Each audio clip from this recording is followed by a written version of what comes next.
നിഷാനെ, നിങ്ങൾ പൊരിഞ്ഞ കളിക്കിടയിലാണെന്നറിയാം, എങ്കിലും കുറച്ച് ചോദ്യങ്ങൾ ചോദിക്കുവാണേ.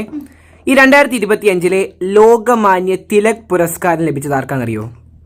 2025 ലോകമാന്യ തിലക് പുരസ്കാരം ഇപ്പോഴത്തെ കേന്ദ്ര പൊതുമരാമത്ത് വകുപ്പ് മന്ത്രിയാണ്. എന്നിട്ടും കിട്ടിയില്ല.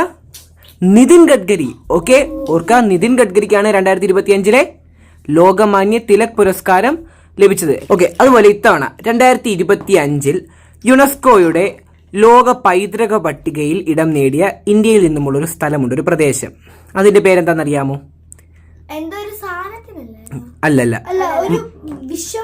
അല്ലല്ല, മറാത്ത മിലിറ്ററി ലാൻഡ്സ്കേപ്പ്. ഓക്കെ, ഓർക്കുക, മറാത്ത മിലിറ്ററി ലാൻഡ്സ്കേപ്പിനാണ് ഇത്തവണത്തെ എന്ത് കിട്ടിയത്? യുനെസ്കോയുടെ പൈതൃക പട്ടികയിലേക്ക് ഇടം നേടിയത്. നിഷാനെ, അതുപോലെ ഇത്തവണ 71ാമത് ദേശീയ ചലച്ചിത്ര പുരസ്കാരങ്ങൾ പ്രഖ്യാപിച്ചല്ലോ. അതിലെ കുറച്ച് സിമ്പിൾ ചോദ്യങ്ങൾ. മികച്ച നടന്മാർ 2 പേരായിരുന്നു. ആരൊക്കെയായിരുന്നു? അമീർ ഖാനും ഷാരൂഖ് ഖാനും വിക്രാന്ത് മാസിയും. അതുപോലെ മികച്ച നടി പാത്തു അല്ല, റാണി മുഖർജി. ഓക്കെ, റാണി മുഖർജി മികച്ച നടി.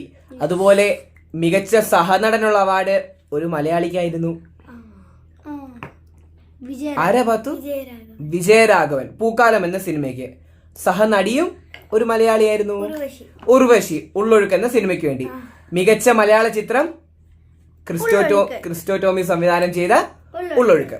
അതുപോലെ നിഷാൻ, ഈ അടുത്ത് തന്നെയാണ് 2025 ജൂലൈയിൽ ഒരു മിന്നൽ പ്രളയം സംഭവിച്ച് ഒരുപാട് നാശനഷ്ടങ്ങളുണ്ടായ ഒരു അമേരിക്കൻ സ്റ്റേറ്റ് ഉണ്ട്.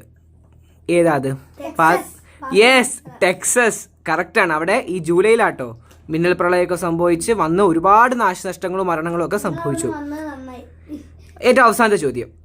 ഹോളിവുഡിലെ വോക്ക് ഓഫ് ഫെയിം സ്റ്റാറിൽ ഇടം നേടിയ ആദ്യ ഇന്ത്യൻ അഭിനേത്രി. യെസ്, ദീപിക പദുക്കോൺ തന്നെയാണ് ഹോളിവുഡിലെ വോക്ക് ഓഫ് ഫെയിമിൽ, അവിടുത്തെ സ്റ്റാറിൽ ഇടം നേടിയ ആദ്യത്തെ ഇന്ത്യൻ ആക്ട്രസ്. ഓക്കെ.